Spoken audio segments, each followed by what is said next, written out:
Giftedness. What is giftedness? As teachers, we hear this term labeling students multiple times a year. Would you be able to identify a gifted child? Would you identify them based upon their clothing, their economic status, their parental upbringing? Would you identify them based upon their gender, their aptitude, or their creativity? Would you identify overachieving students? What about the underachieving students, or even just your mediocre student? Dorothy A. Sisk, author of Making Great Kids Greater, describes gifted students having a unique way of perceiving their world and their relationship to it. As young children, they can make abstract connections and synthesize a variety of experiences to make both sophisticated and practical conclusions far beyond what is expected at their age. For us teachers, labeling students as gifted and having to serve these students is just one more item added to the long list of to-dos that we must accomplish daily.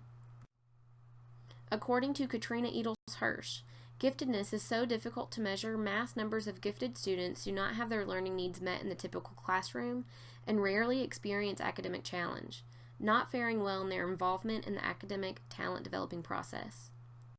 Which makes you think, how often are we truly serving our gifted students and their specific learning needs compared to the time of creating generic comments to fill out student gifted service plans?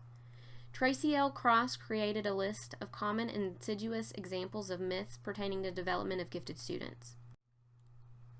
A popular myth regarding gifted education states, virtually everybody in the field of education is an expert on the social, emotional, and academic development of gifted students.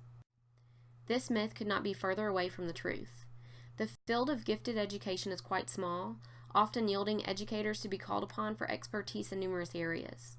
Many factors combine to create situations where competing advice, sometimes by people who mean well, but do not know the research on the development of gifted students, is given. Reality is, many teachers are unable to service their numerous gifted students due to the lack of gifted education provided for teachers.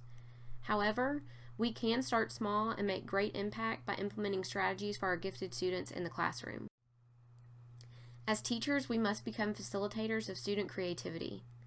All educators can implement the following strategies to positively and tremendously impact the needs of our gifted students. Plus, we can do so by knowing these strategies are grounded in research from true experts in the field of education. So let's start with strategy number 1, become a creative role model. Teacher behavior has direct correlation with students' creative thinking in the classroom. Ugur Sack describes the teacher as a role model. The behaviors the teacher displays shapes the behaviors students develop. Gifted achievers must identify that their teachers recognize their needs and support their academic and talent development. Demonstrating a modeling behavior displays to the student your understanding of how creativity is important in the classroom. More importantly, a necessity for them to grow and expand academically in the classroom.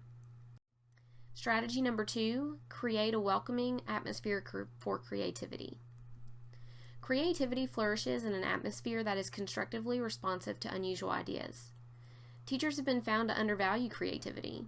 Teachers have been conditioned by strenuous testing procedures to stay on track and meet all targets set forth by our education system. Due to the nature of the public school system, teachers subconsciously have demoralized student creative powers.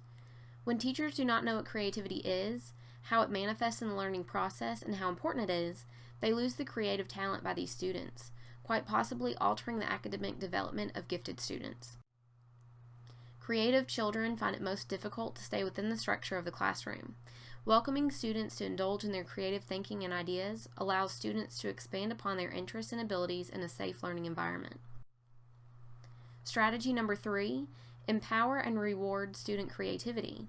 Reward students for thinking creatively and diving into their own thinking processes and overexcitabilities. Studies have shown that teachers who support unusual ideas provide freedom of thought and freedom of choice, which is conducive to creative achievement. Students value freedom in the classroom and successfully utilize power in a constructive setting with support by teachers who value their creative traits and personalities. Like all students, gifted students indulging in their creativity desire the social attention of praise and reward for their hard work and dedication. However, it is important for teachers to not diminish a student's potential by praising a student's work lower than the prestige a student can reach. So you have decided to implement these strategies in your classroom. What's next? What do we do to ensure that the needs of our gifted students are met in such a time in public education where constructive settings are included in our daily schedules? We advocate. As educators, we not only advocate for our students, but also for ourselves. Studies have shown that there are mass numbers of gifted students in our public school system that are not receiving the adequate learning environment to foster expansion and growth. Yet, to reach all of these students, we as educators must advocate for professional development that focuses on gifted education and providing teachers with the professional learning required to teach, motivate, and support gifted students.